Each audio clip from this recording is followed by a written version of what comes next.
11:15 a.m., the time where I walk into the physics building. 11:15 a.m., the time where my misery begins. 11:15 a.m., the time where I have 15 minutes to prepare about what I'm not going to understand in physics. Physics. I don't even think that class is in English, because frankly, I don't understand anything. Like basically, if the teacher calls on me to answer a question, I'll be better off bringing this guy to answer the questions. So therefore, I need to prevent that from happening. My solution, you ask? My solution is to pretend that I'm listening. I've been pretending to listen to teachers and professors for quite some time now. Like maybe ever since kindergarten. So today I would like to teach you how to become a better pretender while being in a lousy class. So let's begin with one of the many techniques of pretending to listen in class. You guys know the basics about pretending to listen. Good posture, nodding, eye contact, and having a pencil and paper out. Let me tell you something that will have the professor love you. However, I warn you, you might get beat up after class. When the professor is talking, look for someone who is talking to another person. Make sure that there are only two people that are talking to each other, not a group more than 3. Hey dude, what are you gonna have for lunch today? I don't know. This class is so stupid. Then turn around and speak in a voice where the professor can hear you but not quite, and say, Excuse me, can you be a little more quiet? the professor is going to think that you're listening and get mad at those two people.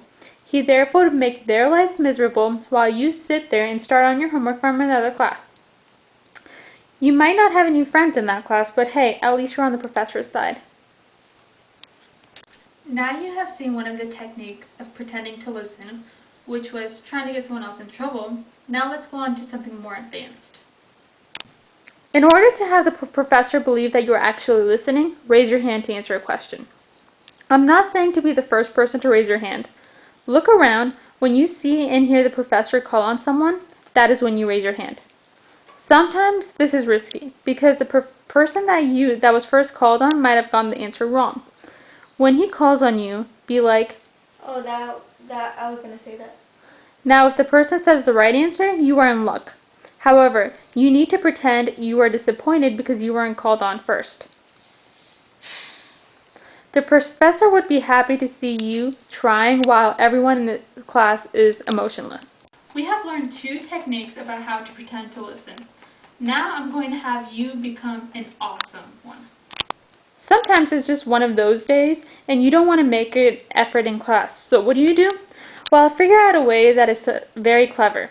Take out your phone. Yes, take out your phone. Then hold it in front of you and have the professor believe that you are videotaping his lecture. You don't really have to videotape.